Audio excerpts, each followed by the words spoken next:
Kadang-kadang kita kejar sesuatu yang sebenarnya sesuatu tu tak ada pun. Contoh, minta maaf ya, kalau saya tanya soalan lah, tapi saya jawab macam biasa lah. Kita ni kejar apa?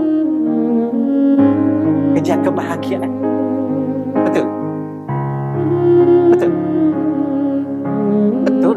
Kenapa kahwin? Nak bahagia. Kenapa nak beli rumah? Sebab nak bahagia dengan isteri kat situ. Kenapa beli kenderaan? Nak bahagia bawa anak-anak berjalan. Kenapa nak duit banyak? Boleh bawa anak ke merata dunia bahagia. Ada tak bahagia di dunia sebenar-benar?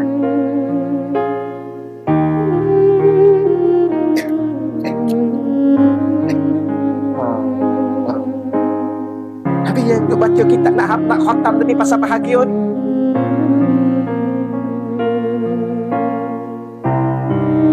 Bahagia itu hanya ada pada Allah.